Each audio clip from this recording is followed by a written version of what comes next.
সালামু আলাইকুম জুয়েল ভাই, কেমন আছেন? ভাইয়া, উনি তো আসলে মনে করেন যে বাস্তবে আর মোবাইলে অনেক ডিফারেন্স থাকে। এটা এমনভাবে ঢুকছে, আপনার প্রায় 2 হাত ভিতরে ঢুকছে। দেখেন, সাইডের থেকে খাড়াইলে বোঝা যায়, সামনে আসলে এটা আমার বোঝা যায় না। ওনার অনেক ক্ষতি হয়েছে, তবে কিন্তু গাড়িটা এভাবে আমার মনে হয় ঠিক না করে বিক্রি করলে সবচেয়ে ভালো।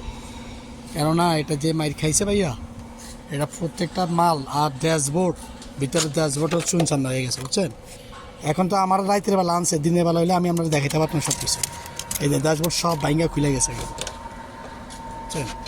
আর দরজার অবস্থা দেখেন।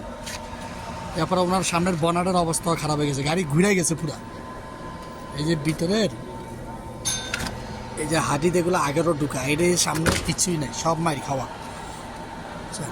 গাড়ির 17 মডেল ঠিক আছে, কিন্তু গাড়ি আগে সামনে মার খাইছে, এরপর আবার সাইড মার খাইছে।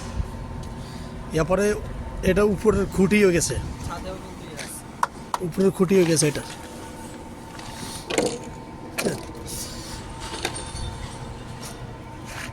এই যে উপরের খুঁটি পুরা ভিতরে ঢুকে গেছে গাড়ি। এই অবস্থা আর কি ভাই, আমি দেখতেছি আইসি, সমস্যা নেই। খুলবে না, খুলবে না।